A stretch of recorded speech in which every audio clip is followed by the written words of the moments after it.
فجر کے بعد سورہ یاسین پڑھنے کی فضیلت۔ فجر کی نماز کے بعد سورہ یاسین پڑھنا کیسا ہے؟ کیا یہ سنت عمل ہے؟ عبد المطلب انڈیا سے۔ مسند دارمی کی حدیث ہے کہ نبی صلی اللہ علیہ وسلم نے فرمایا جس نے صبح سورہ یاسین کی تلاوت کی تو اللہ تعالیٰ اس کے اس طرح کے الفاظ ہیں کہ اس کے سارے کام پورے ہو جائیں گے، لیکن یہ حدیث سند کے لحاظ سے بہت زیادہ ضعیف ہے۔ فجر کے بعد کون سے کام کریں؟ فجر کے بعد ایک مسلمان کی کیا روٹین ہونی چاہیے، اس پر روشنی ڈالیں۔ ابو حنین کراچی سے۔ دیکھیں حدیث سے تو یہ بات ثابت ہے کہ فجر کے بعد کا وقت ذکر اللہ کا وقت ہے۔ آپ صلی اللہ علیہ وسلم نے ارشاد فرمایا کہ جو شخص فجر کی نماز کے بعد اسی جگہ جہاں نماز پڑھی ہے بیٹھے بیٹھے اللہ کا ذکر کرتا ہے یہاں تک کہ جب سورج ایک نیزہ بلند ہو جاتا ہے، اشراق کا وقت داخل ہوتا ہے، 2 رکعت پڑھتا ہے تو اللہ اس کو ایک حج عمرے کا ثواب عطا فرماتے ہیں۔ تو بہت سارے اسلاف اسی پر عمل کرتے تھے کہ فجر کی نماز کے بعد اللہ کا ذکر کیا کرتے تھے۔ یہاں تک فقہا نے لکھا ہے کہ فجر کی نماز کے بعد تلاوت کرنے سے بہتر ہے ذکر کرنا۔ تو اگر کوئی اس طرح تسبیحات نہ کر سکے تو پھر تلاوت کر لے، کیونکہ بہرحال تلاوت بھی ایک طرح کا اللہ کا ذکر ہی ہے۔ تو یہ وقت جو ہے نا ذکر اذکار کا وقت ہے، سب سے بہتر ہے ذکر کرے، وہ نہیں تو پھر تلاوت کرے۔ تو لیکن واجب کچھ بھی نہیں ہے اس میں۔ تو اگر آپ فجر سے پہلے کر لیں ذکر، فجر سے پہلے کر لیں تلاوت تو بھی جائز ہے۔ تو شریعت میں آپ کو اس کا اختیار دیا ہے، لیکن فجر کے بعد سونا فوراً یہ بہرحال شریعت میں ناجائز حرام نہ بھی ہو لیکن ناپسندیدہ ہے۔ بہت سارے اسلاف سے اس کی کراہت منقول ہے۔ تو اگر کوئی مجبور ہو تو ایک الگ بات ہے، جیسے کسی کو رات کو نیند ہی نہ آئی ہو اور اس نے صبح 8 بجے کہیں جانا ہے، اب وہ اگر فجر کے بعد نہیں سوئے گا تو وہ آگے نیند پوری نہیں ہوگی، مسائل کھڑے ہوں گے، تو وہ الگ بات ہے، وہ سو جائے۔ لیکن نارملی فجر کے بعد سونے کا معمول بنا لینا یا بلا ضرورت یہ کام کرنا شریعت میں پسندیدہ نہیں ہے۔ بہت سارے اسلاف نے اس کو ناپسند کیا ہے کیونکہ مبارک وقت ہے، اللہ اللہ کرنے کا وقت ہے۔ کچھ نہیں آپ کرتے، ایکسرسائز کر لیں اس وقت، صبح واک کر لیں جا کے، اچھی ہوا ہے، تازہ ہوا ملے گی آپ کو، جاگنگ کر لیں اس وقت جا کے، پورا دن آپ کا اچھا گزرے گا۔ تو یہ اس قسم کی ایکٹیویٹیز کرنی چاہیے۔ اور دوسری بات نبی صلی اللہ علیہ وسلم نے فرمایا بورک لامتی فی بکورہا، اللہ تعالیٰ نے میری امت کے کاموں میں برکت رکھی ہے صبح کے وقتوں میں۔ تو جتنے بھی کام جو صبح کے وقت میں کیے جائیں اس میں اللہ نے برکت بہت رکھی ہے۔ تو اس میں ایکسرسائز بھی کی جا سکتی ہے، اس میں پڑھا بھی جا سکتا ہے، کاروبار بھی کیا جا سکتا ہے۔ لوگ کہتے ہیں ہم اس وقت کاروبار کیسے کریں، دکانیں بند ہوتی ہیں، تو بھائی کاروبار کی پلاننگ کر رہے ہیں اس وقت بیٹھ کے آپ، ٹھیک ہے، دکان نہ کھولیں، کوئی ہے ہی نہیں کسٹمر آپ کو کراچی میں، تو آپ صبح اگر بیٹھیں گے دکان کھول کے ایک بندہ بھی نہیں ملے گا۔ لیکن ہمارے ایک دوست نے ایسا کیا، دوست تو نہیں جاننے والے تھے، انہوں نے کیا کیا، انہوں نے کہا کہ میں فجر کے بعد دکان کھولوں گا، تو اعلان کر دیا کہ جو کسٹمر فجر کے بعد آئے گا خصوصی ڈسکاؤنٹ ہوگا ان کے ساتھ۔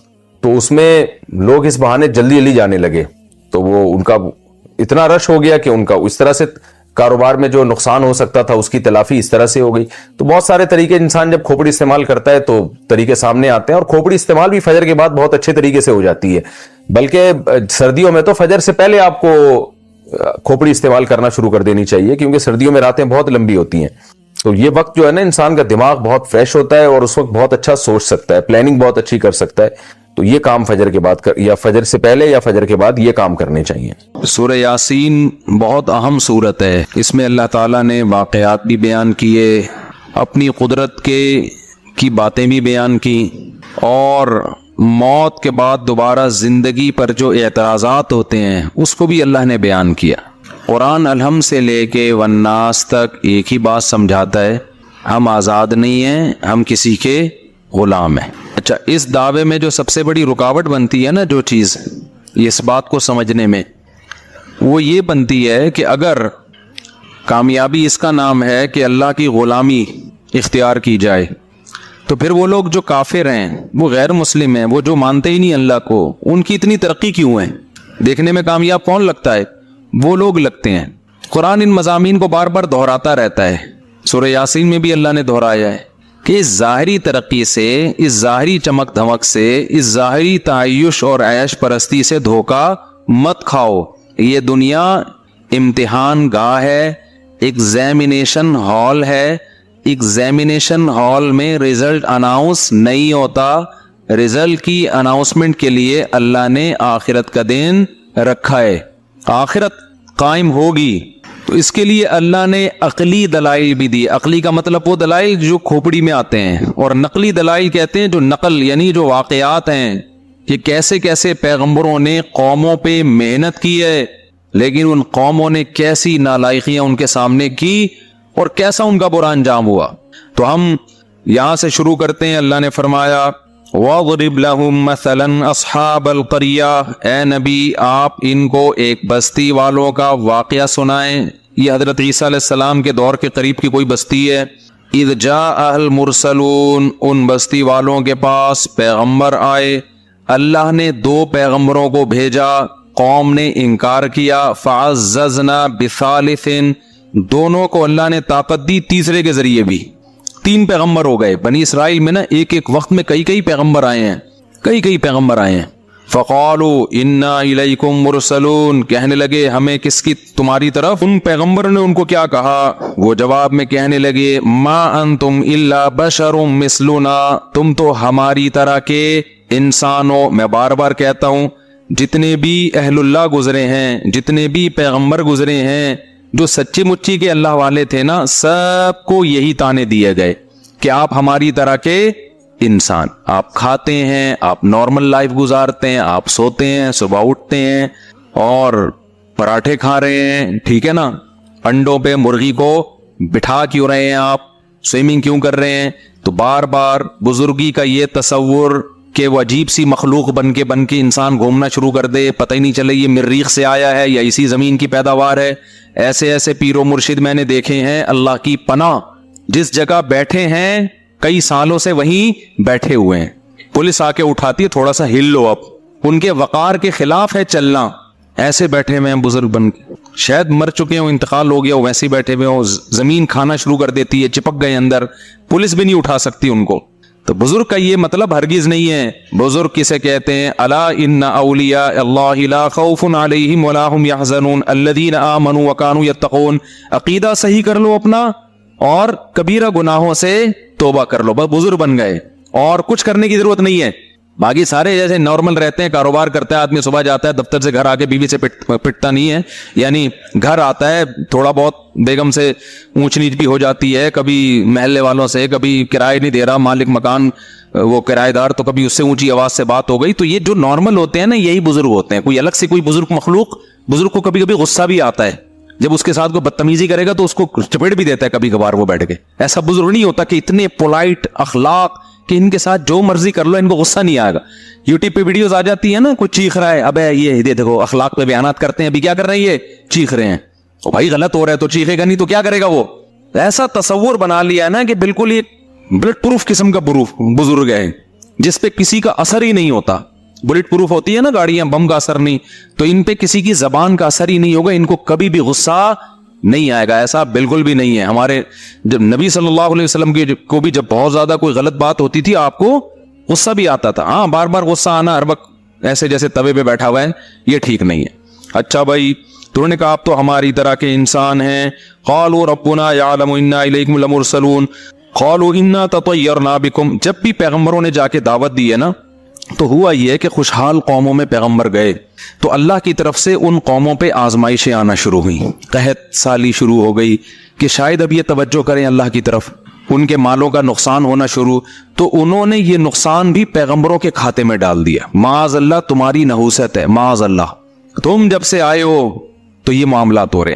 جیسے بہو جب نئی گھر میں آتی ہے اور اتفاق سے مالی اسباب کم ہو جائیں تو ساس کس پہ ڈال دیتی ہے؟ بہو کی نحوست. حالانکہ عین ممکن ہے بہو کے ساتھ ظلم کی نحوست ہو. کیا خیال ہے؟ ظلم ہو رہا ہو، اس کی وجہ سے اللہ نے مال میں برکت ختم. تو کسی کی وجہ سے کوئی نحوست نہیں ہوتی. حدیث میں صاف ہے لا طیرہ، کوئی نحوست نہیں ہے. نحوست صرف بدعمالیوں کی ہوتی ہے، اس کے علاوہ کسی چیز کی نحوست اسلام میں نہیں ہے. کوئی کالی بلی گزر گئی، کوئی کتا آ گیا، کوئی یہ ہو گیا، یہ کوئی نحوست وحوست نہیں ہوتی. نحوستیں ہوتی ہیں تو کس چیز کی؟ بولو نا، بدعملی کی. بہو آنے سے اگر ظلم رزق گیا ہے تو اس کا مطلب اس کے ساتھ کوئی زیادتی ہو رہی ہے بہو کے ساتھ. ساس کے جاتے ہی ایک دم رزق کے دروازے کھل گئے تو ساس پہ نہ ڈالو کہ اس کی وجہ سے نہیں کھل رہے تھے، یہ کہی ہے تو کھل گئے دروازے. نہ نہ نہ بھائی، کوئی نیکی آپ نے کرنا شروع کر دی ہوگی، سمجھتے ہو، تو نہ ساس پہ ڈالو نہ بہو پہ ڈالو. یہ آج کل بہت ہو رہا ہے کہ اس کے آتے ہی یہ ہو گیا. بھائی وہ ویسے ہی ہو گیا تھا، اتفاق سے وہ اسی ٹائم پہ آ گئی. اب مجھے ایک بات بتاؤ، میں کسی کے گھر جاؤں میں ایک جگہ کسی کے زیادہ نہیں پتا، بہت لمبا بات ہو جائے، ہم کسی کے گھر گئے اور اتفاق سے وہاں کسی کو اللہ نہ کرے اللہ نے کہا کرنٹ لگ گیا، بولے یار مفتی صاحب جب آئے تھے تو کرنٹ لگا ہے، اس سے پہلے آج تک ہمارے گھر میں کسی کو کرنٹ نہیں لگا۔ یہ بلی ڈالنی تھی کہ الیکٹرک والوں پر ڈالنی تھی، الیکٹریشین جو گھر میں تارے صحیح جوڑ کے نہیں گیا اس پہ ڈالنی تھی، ماں باپ جنہوں نے بچوں کی کیئر نہیں کی ان پہ ڈالنی تھی، ڈال کس پہ دی؟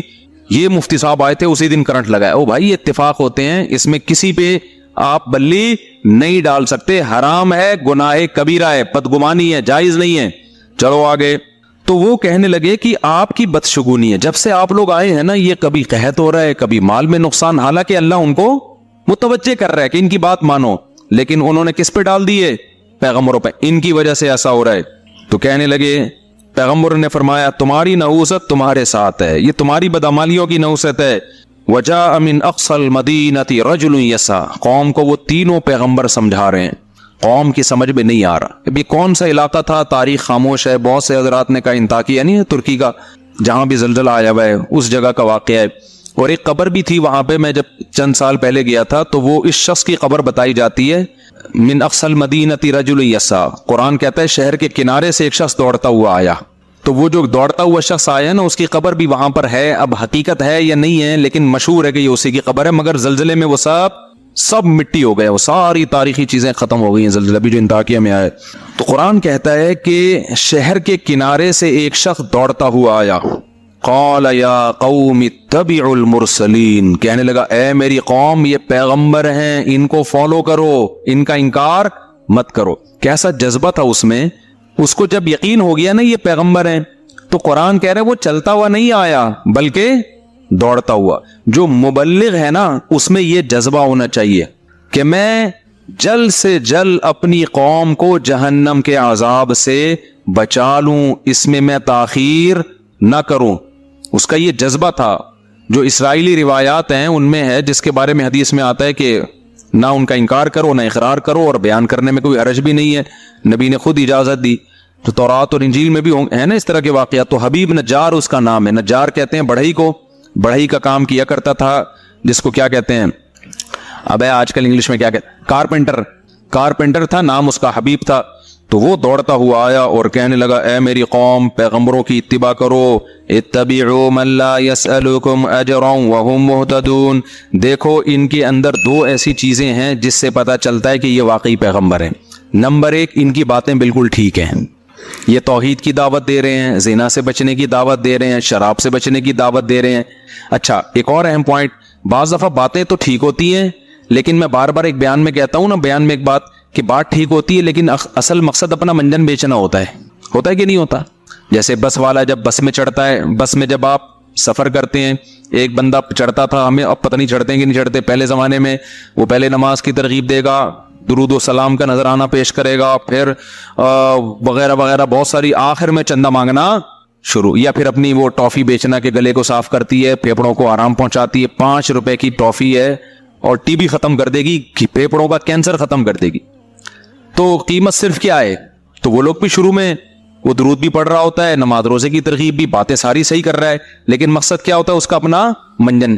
تو بعض دفعہ مذہب کا لیبل لگایا جاتا ہے، باتیں ساری صحیح ہوتی ہے لیکن پیچھے کیا ہوتا ہے؟ آپ کا مفاد، ریاست چاہیے یا پیسہ چاہیے ہوتا ہے۔ تو کتنا عقل مند تھا وہ شخص جو پڑھائی کا کام کرتا تھا، لیکن اس نے کہا ہے میری قوم یہ 2 صفات ان میں ایسی ہیں جن سے صاف پتہ چلتا ہے کہ یہ سچے لوگ ہیں، یہ جھوٹے نہیں ہیں۔ نمبر 1، یہ تم سے کوئی اجر کا مطالبہ نہیں کر رہے، اس دعوت میں ان کا دنیا کا کوئی فائدہ نہیں ہے بلکہ پوری قوم کی مخالفت۔ اس سے پہلے قرآن میں ہے کہ انہوں نے کہا کہ ہم آپ کو پتھروں سے مار کے ہلاک کر دیں گے، یہ دھمکیاں مل رہی تھی ان پیغمبروں کو، رجم کریں گے۔ سمجھ رہے ہو کہ نہیں سمجھ رہے؟ یعنی ایسے ہی قتل نہیں کریں گے، زمین میں گاڑ کے پتھروں سے مار کے ہلاک کر دیں گے اگر دعوت سے پیچھے نہیں ہٹے، اور وہ پھر بھی اپنی دعوت سے پیچھے نہیں ہٹے۔ تو اس شخص نے کہا کہ دیکھو اتنی بڑی موت کی دھمکی، اور وہ دھمکی پر غالب بھی ہے کہ یہ عمل کریں گے کیونکہ قوم زیادہ ہے، یہ کتنے، یہ تو تھوڑے سے ہیں۔ اتنی بڑی دھمکی، نہ ان کا پیسوں کا مفاد، نہ ان کو عہدہ چاہیے، نہ ریاست چاہیے، اور وَهُمْ مُهْتَدُونَ، اور بات بھی ان کی کیا ہے؟ درست ہے، خود بھی پھر اس پر خود بھی عمل کر رہے ہیں۔ تو ایسے لوگوں کی اتباع کیوں نہیں کرتے؟ سمجھ میں آ رہی ہے کہ نہیں آ رہی ہے؟ آج کے حالات میں ان آیتوں کو اپنے اوپر منطبق کریں۔ علماء آپ سے کیا کہتے ہیں بھائی کہ نماز پڑھو اور ہمیں